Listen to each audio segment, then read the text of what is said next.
On March 12, 1944, a soldier from one of the regiments assigned to New Guinea found an ammunition box that an enemy squadron had abandoned by the side of the road. When he opened it, a scrawny, disheveled Yorkshire Terrier emerged from inside. The little dog weighed barely 2 kilos and stood about 18 centimeters tall. In her sad, dazed eyes, you could read fear. She had spent a long time locked in that box, without water, without food, and without being able to see the light. One of the soldiers in the regiment, Corporal Wynne, offered his comrade to buy the little dog from him. Wynne, who had grown up surrounded by pets, thought it would be a good idea to have some company in the midst of so much loneliness, sadness, and death. What the soldier did not imagine was that terrier, whom he ended up naming Smoky, would go on to become a true heroine. During the year and a half she spent in the war, Smoky would survive air raids, take part in more than 12 combat missions, save a battalion of 250 soldiers, and receive multiple recognitions and decorations, among them the PDSA certificate for bravery and devotion to animals, and the Medal for Distinguished Service by Animals in War and in Peace. Smoky not only survived the Second World War, she transformed it. She left the trenches a legend and set a precedent in a field of psychology that would later be known as animal-assisted therapy. The terrier visited hospitals as a 4-legged nurse, and when the war ended, she was promoted with military honors.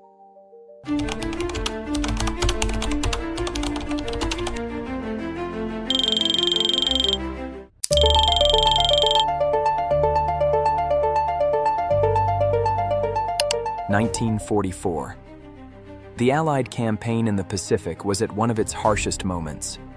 In New Guinea, American troops were fighting not only against the Imperial Japanese Army, but also against a relentless nature.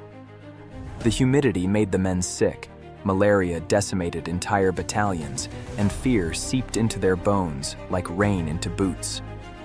Amid so much chaos, Corporal Bill Wynne, a 22-year-old radio operator, was sent to do his duty with a pair of worn-out boots, a rifle on his shoulder, and an invisible burden, the uncertainty of whether he would return home. On one of those jungle patrols, a soldier from his regiment found an ammunition box abandoned during the last battle. When he opened it, he didn't find bullets, but something even more unexpected: a tiny Yorkshire Terrier covered in mud, trembling and malnourished. She had no identification or collar. Someone had left her behind, or perhaps she had survived on her own. She didn't bark. She only lifted her head and looked at the soldier as if she knew that look could decide her fate. The soldier, who wasn't interested in keeping the little dog, put her up for sale for about $6.50 to play poker at the camp. Wynne, who since childhood had loved pets and had grown up surrounded by dogs, decided to pay the amount, even though the sum represented a considerable portion of his salary. At first, the soldiers thought the little dog belonged to the Japanese. Then they realized she didn't understand commands in that language or in English. Wynne cleaned her with his shirt and gave her the name by which she would go down in history: Smoky. The first night they slept together, Smoky curled up inside Bill's helmet, and he understood that this animal was not a burden. Smoky quickly adapted to military conditions. She learned basic commands almost instantly, moved stealthily among the tents, and seemed to instinctively understand when to move and when to stay still. Little by little, she went from being just Bill's pet to a full-fledged member of the detachment. But the war gave no respite. In the Lingayen Gulf, the US forces were facing constant bombardments. The need to establish communications was urgent. The enemy was getting closer. If they couldn't contact the higher command to request reinforcements, they would be defeated.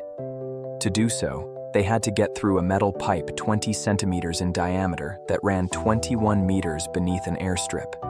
The communication cables had to pass through there, but the conduit was narrow, dark, and full of debris. Digging it out would have cost time they did not have. It was then that an officer suggested the unthinkable. What if Smoky went through it? Bill, heart racing, tied a cord to the little dog's improvised harness. He crouched at the other end, in front of the mouth of the pipe, where the air was dense and rank, and whispered her name. Smoky looked at him once, as if asking for confirmation, and then went in. 21 meters of darkness separated the little terrier from Wynne, who waited impatiently on the other side of the runway. Several seconds passed, but Smoky didn't appear. Bill called again through the conduit. "Come, Smoky," and she began to move again. When she was about 3 meters out, the cord snagged.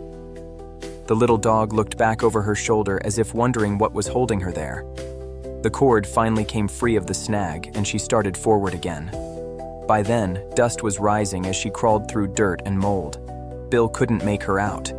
In his desperation, he called her again, until at about 6 meters, he saw 2 little amber eyes and heard a faint whine. Then Smoky took off running until, like a silent shadow, she emerged with the cord. The men shouted. The mission had saved the lives of more than 250 soldiers and kept 40 aircraft operational.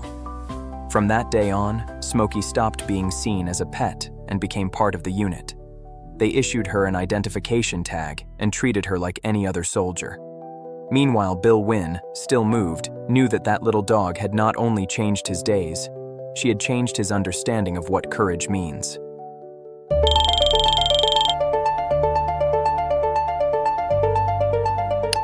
Weeks later, Wynne fell gravely ill. The diagnosis: hemorrhagic dengue. He was transferred to the field hospital in Brisbane, Australia. The days were slow, the delirium intense, and then his comrades brought Smoky. On seeing her, Wynne managed his first smile in days. The nurses, witnessing the reaction, asked that the little dog not only accompany Bill, but help with the other patients. What followed was an unexpected effect. Smoky began to walk through the hospital wards alongside the nurses. She climbed onto beds, licked hands, and stayed still beside those who were suffering. Her mere presence seemed to ease pains that the medicines could not reach. It became routine. Every day, Smoky visited the wounded. Soon, the doctors realized that her effect wasn't a placebo. It was hope. It was comfort. And then her second transformation began. From war hero to improvised therapist. Bill, now recovered, taught her tricks. Smoky learned to play dead, to do somersaults, to walk on a rope. Each act of hers drew laughter from men who days earlier could barely move. In the midst of the horror, Smoky became a show, a relief, a symbol that there was still some tenderness left in the world. That small Yorkshire Terrier with a salt and pepper coat, barely 2 kilos of body but tons of presence, would enter the rooms as if she understood each soldier's pain and knew exactly where to stay, whom to look at, and when to simply be. Bill Wynne, who was gradually regaining his strength, understood that Smoky's effect was no coincidence. Her visits were not only desired, they were necessary. Psychology had not yet coined the term animal-assisted therapy, but Smoky practiced it every day. The soldiers, mired in deep trauma, began to talk more when she was near. They slept better, they laughed, and most importantly, they felt remembered. Because in the brutal depersonalization of war, where a number replaced a name and death could come without warning, Smoky reminded each man that there were still things worth living for. Wynne, watching her in action, began to prepare her with more tricks. He taught her to recognize complex commands, to move small objects, to walk in balance on slack ropes stretched between beds. On one occasion, he even got Smoky to spell her own name by picking up cards with letters on them.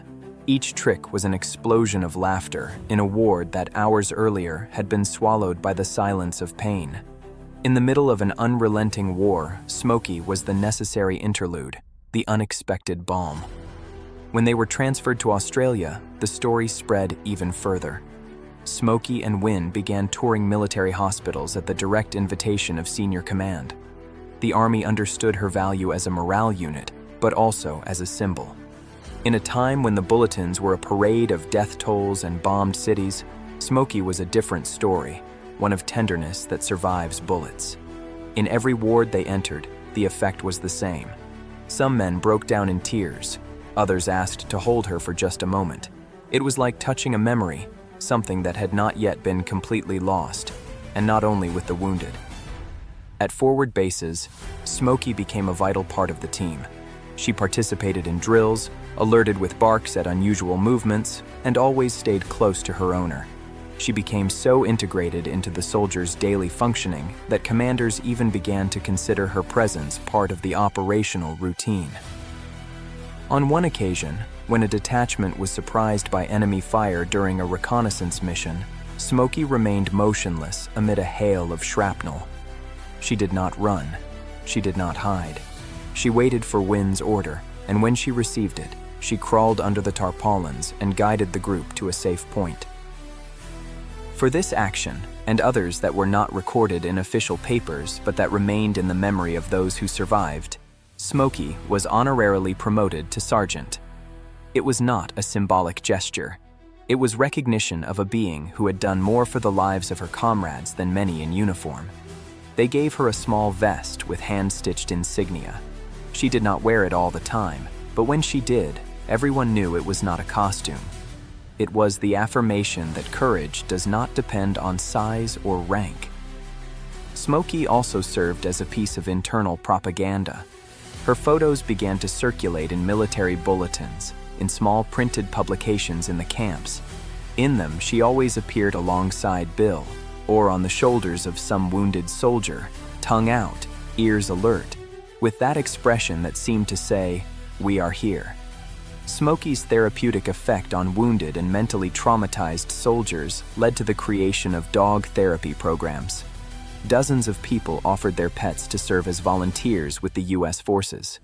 From that moment on, the contribution of pets to help wounded soldiers in their recovery process was recognized and valued by science. But beyond her role on the front or in hospitals, Smoky's greatest legacy was intangible. She was the living embodiment of what war destroys and what affection can rebuild. In every corner of the Pacific where she served, she left an echo, a memory, an anecdote.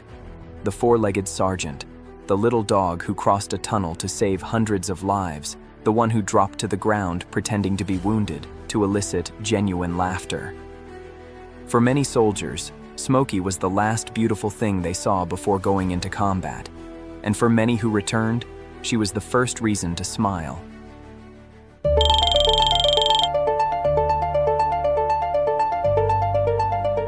In 1945, Bill Wynne returned to the United States with Smoky tucked inside his canvas bag. He did it without permission, evading regulations and bureaucracy, like someone rescuing an essential part of himself. He couldn't leave her behind, not after everything they had been through. Smoky was not luggage. She was companion, witness, a fragment of the war turned into love. Reintegration was not easy. Thousands of soldiers came back with invisible wounds, with souls eroded by images impossible to forget. But Bill had an advantage. Smoky was still with him. As on the front and in the field hospitals, the little terrier continued to perform her role, now in peacetime. They visited veterans' hospitals. They walked the halls with the same naturalness with which they had once dodged shrapnel. Smoky climbed onto beds, licked faces lined by scars, and did her tricks again to coax a laugh where there seemed to be nothing left. Unknowingly, Smoky was inaugurating something that decades later would be institutionalized: animal-assisted therapy. She was the first therapy dog documented in modern history. With no uniform and no university degree, with only her gray coat and tiny gait, she offered comfort where neither medicine nor speeches could reach. She was the interruption of tenderness necessary for the darkest memories to dissolve for a few minutes. Over the following years, Bill and Smoky made appearances on television, in schools, and in hospitals. Not for fame, but out of necessity, because they knew Smoky's story was more than an anecdote. It was medicine. They appeared on the program Uncle Jake's House, where Smoky delighted children by walking a tightrope or writing her name with cardboard letters. The children laughed, the adults were moved, and in every setting, in every studio, the same reaction repeated. How could something so small have done so much? Smoky lived 14 years. Just the right time to leave a mark without wearing out, to tell her story without others distorting it. In 1957, she died peacefully in her sleep at Bill Wynne's home in Cleveland, Ohio. There were no gun salutes or parades, but her passing was felt like that of a hero. Bill, devastated, buried Smoky in an ammunition box, as fate had set from that first day. It was not a symbolic gesture, it was poetic justice. Decades later, a group of veterans, nurses, and ordinary citizens organized to give her a definitive tribute. A life-size bronze statue was erected in the Cleveland Metro Parks, near the Rocky River Reservation in Ohio. On the base, a plaque reads, "Smoky, the World War II dog, and the first recognized therapy dog." The sculpture shows her with attentive ears, seated inside a military helmet. It needs no further ornament. Her story, like her figure, speaks for itself. Her legacy transcended borders. Today, her case is studied in psychology programs. She is mentioned in military history books, and her name appears in the Australian Canine Hall of Fame. There is a collection of photographs at the Smithsonian, declassified documents in the Veterans Archives, and a biography written by Bill Wynne himself, titled Yorkie Doodle Dandy. Each page honestly recounts the small and large exploits of a little dog who never sought glory, but who deserved it all. Smoky, the terrier who fit into a helmet, who crossed 20 meters of darkness underground, who walked among bombs with her tail held high, left us a lesson that withstands the passage of decades. Size, noise, or uniform do not matter. What changes the world are acts of love, in the most unexpected places. If this story touched something in you, subscribe, comment, and share this video. Because in every corner of the planet, there is a Smoky waiting to be remembered.